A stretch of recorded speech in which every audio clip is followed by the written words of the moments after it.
Hey guys, we're just going to go over solving equations with quadratic trinomials. So in this situation, you have x squared plus 7x plus 12.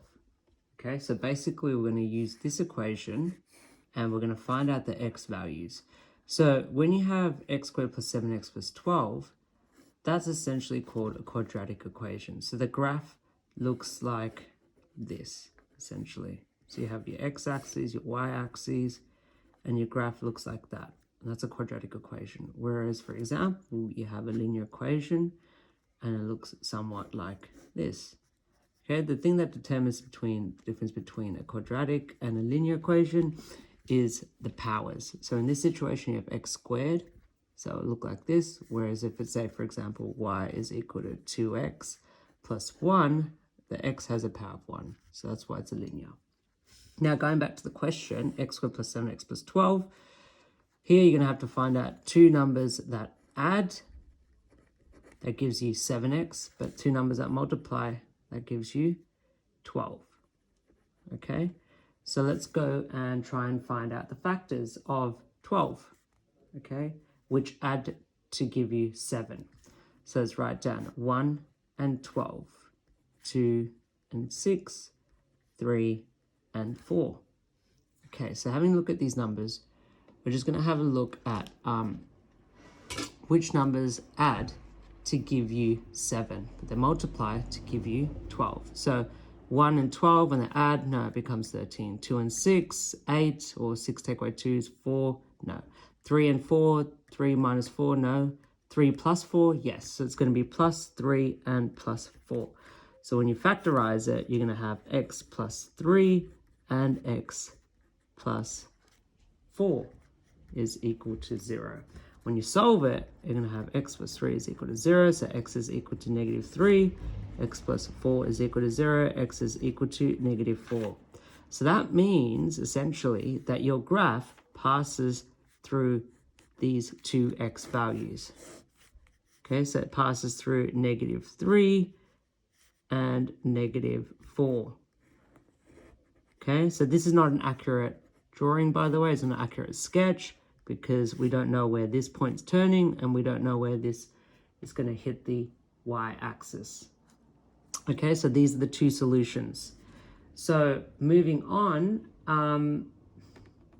that's basically going to be some of the homework I'm going to give you.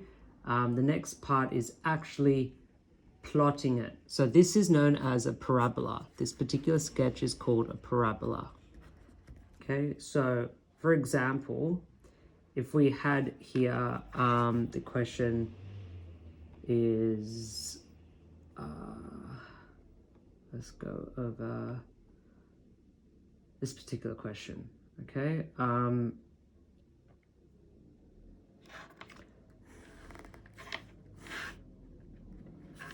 So say, for example, this is your graph, and then you have negative 3, negative 2, negative 1, and then let's say 1, 2, 3, 4, 5. So I'm making a big blunder here, as you can see, because I'm not using a ruler, nor am I using a pencil, but they're both necessary. So you have here negative 3, negative 5, negative 4, negative 5, and then let's go through.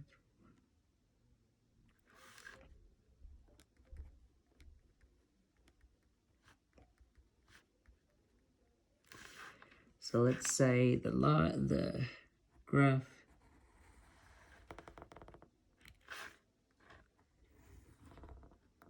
goes through that. So the first question says the equation of the axis of symmetry. Equation of the axis of symmetry. Okay? So the axis of symmetry is basically the parabola, which is this, is symmetrical about a line, and that's called the axis of symmetry. So basically at this particular point, both sides are symmetrical.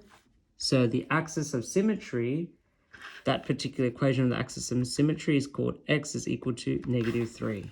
Okay, because it's going through that particular point. Next question is the maximum turning point.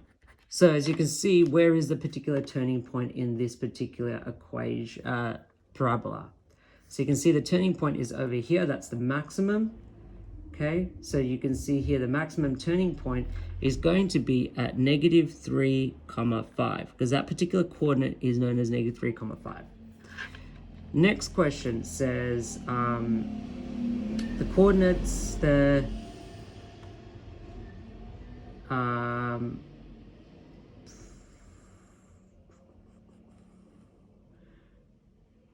if the question says the type of turning point, this is known as a maximum turning point, okay, because it's going this way. If it's going this way, it's going to be called a minimum turning point, okay? The next question says x-intercepts. So what does it mean by x-intercepts?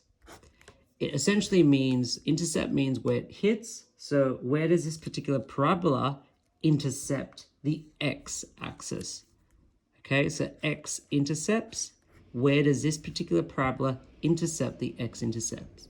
Intercept the x-axis. So here it intercepts here and here. So your x-intercepts are going to be -5 and -1. Now, the next question, if the question says your y-intercept, okay, by looking at this particular graph, you can deduce that your y-intercept, where does this particular graph hit the y-axis? It hits it right there. So your y-intercept is going to be equal to -4. So that is essentially what these kind of questions that you'll be doing next, it will involve these types of questions. Now, if you have any questions, please do not hesitate to email me or comment on the YouTube video. Okay, good luck, guys. Remember to use a pencil and a ruler.